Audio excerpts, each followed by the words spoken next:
Hello दोस्तों, कैसे हैं आप सब लोग। आए हो आप लोग अच्छे होंगे। आज की एपिसोड की शुरुआत होती है। आज का एपिसोड बहुत ही इंटरेस्ट और धमाकेदार होने वाला, देखिए आप लोगों को देखने को मिलने वाला है कि यहाँ पास ईशान बहुत ही परेशान होता है। तभी कहने लगता है चिन्मय कि तुम सभी से प्यार करते हो तो रीवा से शादी कैसे कर सकते हो। तो कहने लगता है मैं किसी को दुख नहीं देना चाहता, मैं सबकी खुशी में खुश रहना चाहता हूँ, इसीलिए मैं सभी रीवा से शादी कर रहा हूँ।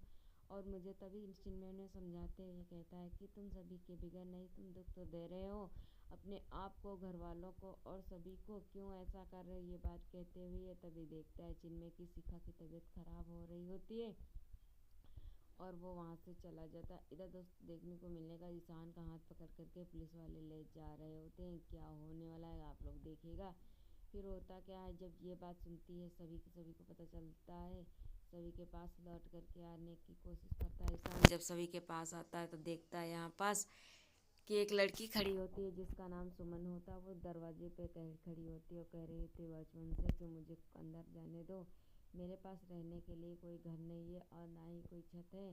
तभी ईशान उससे कैबिन का रास्ता दिखा देता और कैबिन में रहने के लिए कहता है मेरे कैबिन में तुम रह सकती हो और सुबह अपना हॉस्टल का देख लेना। जी हाँ दोस्तों, फिर होता क्या है, सुबह जब होती है तो ईशान पे इतना गंदा गंदा इल्ज़ाम लगा देती है वो लड़की। और इधर रात भर ईशान तो सभी के पास में बिताता है और कहने लगता है तुम्हारी याद आई, मैं तुम्हारे मिलने चला। तो सभी कहने लगती है नहीं, अगर मेरी याद आती तो मुझसे मिलने क्यों चले आए, तुम्हारी पत्नी तुम्हें याद कर रही होगी, तुम यहाँ मत आया करो।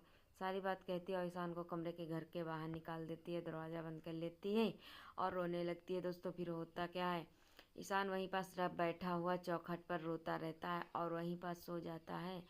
जी हाँ दोस्तों, फिर होता क्या है आप लोग देखिएगा। सुबह की जब होती तो यहाँ पास राज साहब की इतनी मिस कॉल होती हैं और सुबह जब होती है तभी देखते हैं राज साहब की ये सब बवाल मचा हुआ होता है।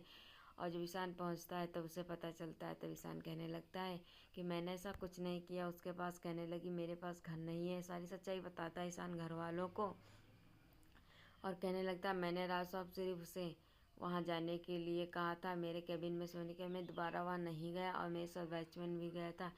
जी हाँ दोस्तों, सबूत और मैं दोबारा वहाँ नहीं गया था। तो कहने लगता है राज साहब अगर तुम्हारे पास कोई सबूत हो तो बताओ जिससे मैं तुम्हें बचा सकूँ, और तुम वहाँ क्या करने गए थे। जी हाँ दोस्तों, तो कहने लगता है नहीं, मैं तब याद उसे आता है मैं तो सभी के पास था, मेरे पास इकलौता सबूत तो सभी है, अगर मैंने इन लोगों को बता दिया तो बात बिगड़ जाएगी और मुझे ये सब नहीं चाहिए। सभी में इस समय मैं सभी को नहीं घसीट सकता। जी हाँ दोस्तों, इधर सभी को जब पता चलता है ईशान पर इतना गंदा इल्ज़ाम लग गया है, ईशान तो सभी कहने लगती मेरा ईशान ऐसा नहीं कर सकता और मुझे कोई मौका मिल जाए उसे इसको बचाने के लिए। जी हाँ दोस्तों, फिर जब सुबह चीन में उनमें सब लोग रोकते हैं कि तो देखते हैं इस कॉलेज जब ईशान पहुँचता है तो मीडिया वहाँ पास खड़ी होती है और मीडिया उससे बहुत ही गंदे गंदे सवाल कर रही होती है। कहने लगती है आप लोग कुछ बताइएगा, फिर भी नहीं मानते वो सब लोग एक कमरे में चले जाए और ऑफिस के रूम में चले जाते हैं, वहाँ पर बातें करने लगते हैं।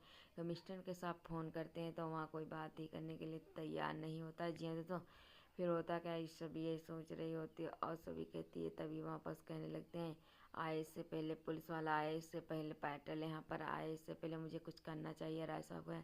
तब तक वहाँ पाटिल पहुँच जाता है और कहने लगता है ईशान से कि मैं तो आ गया तुम्हें ससुराल ले जाने के लिए, चलिए हमारे साथ।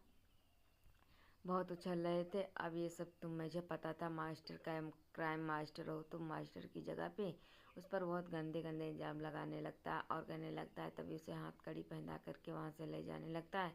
राज साहब से रोकने की कोशिश करते तो कहने लगता है कि अगर तुमने बीच में आए तो मुझे तुमसे बुरा कोई नहीं होगा और मुझे तो पर केस करना होगा, तुम्हें भी रात जेल में डालना होगा। जी हाँ दोस्तों, फिर आप लोग देखिएगा क्या होने वाला अगले एपिसोड में।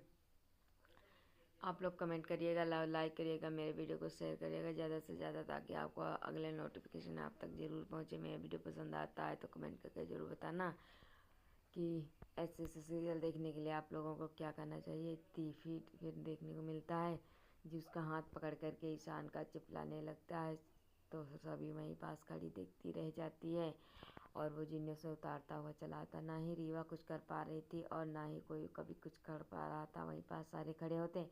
सभी ये देख करके सभी को बहुत गुस्सा लगता है क्योंकि वो तो जानती थी सच्चाई क्या है। जब ईशान को ले जा करके चले जाते हैं तभी सभी वहाँ पर पहुँच जाती है और कहने लगती है मेरा ईशान ऐसा नहीं कर सकता, और पाटिल तुम यहाँ क्यों ले करके आए हो। वो तुरंत ही जा करके कोर्ट में एफआईआर करती है और ईशान को छुड़ा करके ले आती है। कहता है तब तक उस लड़की को ढूंढ करके, तब तक के लिए टाटा।